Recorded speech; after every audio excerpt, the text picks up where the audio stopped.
Police released new pictures of two people suspected in a shooting that left a man critically injured. We're tracking the investigation. I didn't wake up this morning meaning to shoot anybody. A man shoots and kills a suspect who broke into his home. He's talking to us about the home invasion. She says someone tried to kidnap her and take her van. Hear how a Lexington woman fought back. Tracking, alerting, protecting. This is WKYT News at 5. Good afternoon to you. A man had to be rushed to the hospital with life-threatening injuries after a shooting. It happened around 11 this morning in a parking lot on East 6th Street near Pemberton Lane.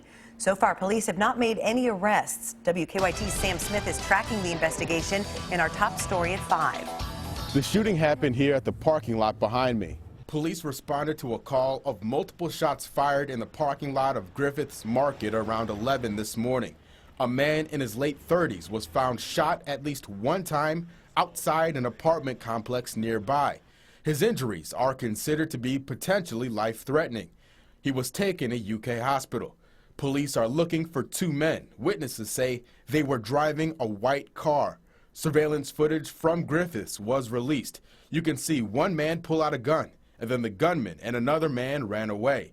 We talked with a woman that lives nearby the shooting scene. She says she's had enough of the violence. It's not just here. I've lived on East End for 17 years now, going on 18 actually.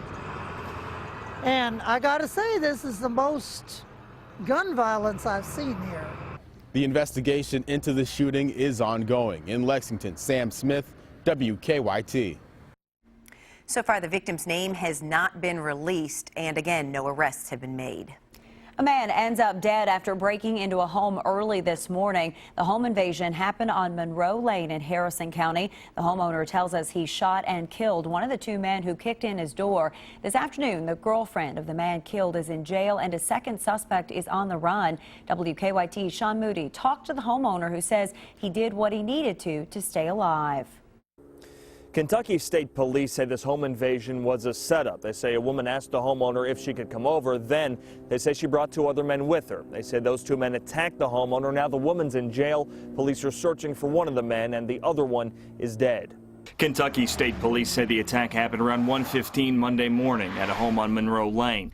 They say Raven Edwards asked Bill Jolly if she could come over to his house. They say she came to the house, then went back outside. Police say she came back with two men, her boyfriend Marcus Gross and Larry Nolan. They say the two men attacked Jolly. We talked with Jolly shortly after it happened. He said he was able to get to a gun on his nightstand and fire several shots, hitting Gross. Police say Nolan drove Gross to the hospital, then ran away. Gross was pronounced dead. Police arrested Edwards, charging her with burglary and robbery. They're still looking for Nolan. Jolly said he's still in shock over the whole thing. I didn't wake up this morning meaning to shoot anybody. I woke up and did my thing and was with my friends and came home. I didn't ask for any of this. And this is a picture of Larry Nolan. State police are still searching for him, and they say he should be considered armed and dangerous.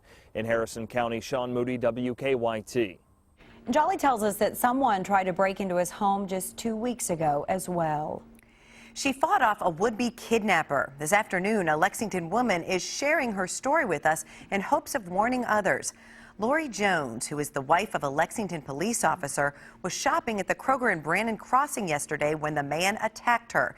WKYT's Kristen Kennedy talked to Jones about the frightening ordeal. Lori Jones says it was just starting to get dark when a man popped out of nowhere and slammed her head down into her console. Tried to turn to look, and he pushed my head into my console. And when I turned to look, I saw a hood, just a brief second hood. Even though Jones never got a good look at her attacker, she did get away. And I screamed, and I just started throwing elbows. And that's how I got out. I just remember hitting something with my elbows, and he ran off, and I jumped in my car and slammed the door and locked real quick. The attack happened around 5:30 Sunday night. Jones says the parking lot was full, surrounding stores were busy, but no one saw what happened, and no one rushed to help her.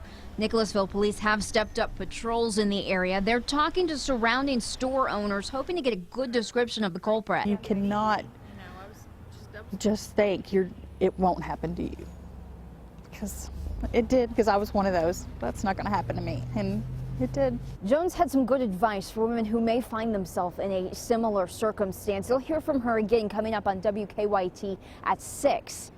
In Jessamine County, Kristen Kennedy, WKYT.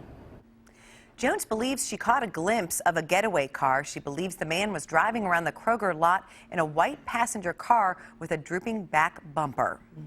Well, you might see a few snowflakes Christmas Eve into Christmas Day. Yeah, it is all because of a change in our weather that starts overnight and into tomorrow. WKYT Chief Meteorologist Chris Bailey is tracking all of it for us this afternoon. Hi, Chris. Hey, guys. A very windy change that is ready to blow into the Bluegrass State in the coming days, and those winds right on cue for Santa to arrive in town on Christmas Eve. He may have a bumpy trip into the Bluegrass State.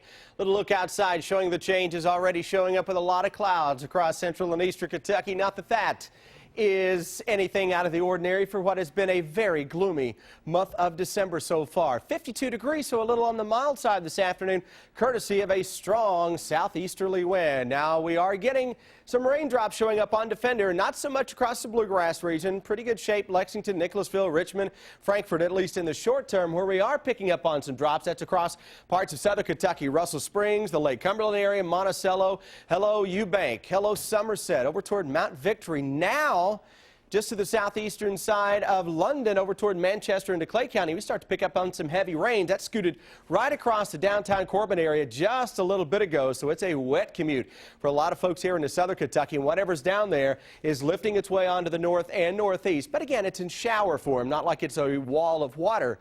That comes our way over the next couple of days. Storm system number 1 is across Missouri. Storm system number 2 is going to round the bend and work across the Bluegrass State over the next few days. We will track that big storm across Kentucky and let you know if it can provide at least some snowflakes for Christmas in a few minutes. Chris, thank you. Police departments around the country remain on high alert following the murder of 2 New York City police officers. The officers were ambushed while sitting in their patrol car Saturday. Today, Mayor Bill de Blasio met with the families of the murdered officers. It's time for people to take stock of this moment. Our first obligation is to respect these families in mourning. Our first obligation is to stand by them in every way we can. Police say 28-year-old Ismail Brinsley committed the shootings. He ran into a subway station and killed himself on the platform. North Korea is experiencing a widespread internet outage this afternoon. It's unclear if it could be an act of retribution for a hack of Sony Pictures. The FBI linked North Korea to the cyber attack last week. The U.S. government said it planned to respond, though it wouldn't say how. North Korea has issued threats against the U.S. for claiming the country is responsible for the hack. A scam alert today in central Kentucky. The Franklin County Sheriff's Office says someone is calling people claiming to be a deputy and threatening to arrest them for missing jury duty if they don't pay a fine. The Sheriff's Office says they don't call people and tell them they have a warrant, and the clerk's office does not ask people to pay fines over the phone. The UK football team is done for the season. But today, head coach Mark Stoops called one final news conference. WKYT's Rob Bromley's here now to tell us what he had to say. Hi, Rob. Hello, and Coach Mark Stoops talking about many subjects as he called the media together early this afternoon. Since the end of the season, Stoops has been busy recruiting, which he says is going well, and he's hired a new offensive coordinator, Shannon Dawson from West Virginia. Stoops said there was tremendous interest in the job, and that shows the UK program is attracting a lot of attention. It was really amazing to see the interest in this position. There was quite a few people and very qualified people that had interest in our job. And I think, once again, that's a credit to many people in our program and the direction that we're going, the commitment and all the things that you hear me talk about quite often with our administration, with the stadium, with the complex, and with the growth of our program. We're getting out there. And Mark Stoops talked today about his offensive philosophy. Coming up in sports, what did he have to say about the air raid? I'll have that just before 6. All right, Rob, we will see you then. Thank you. Stoops will return 7 starters on offense and 7 on defense next season. The countdown is on. You have just a couple of days left to get your Christmas shopping done. Fayette Mall has extended hours through Christmas Eve. You can shop until 11 tonight and from 7 a.m. until 11 p.m. tomorrow. If you're planning to wait until Christmas Eve, the mall is open from 6 a.m. to 6 p.m.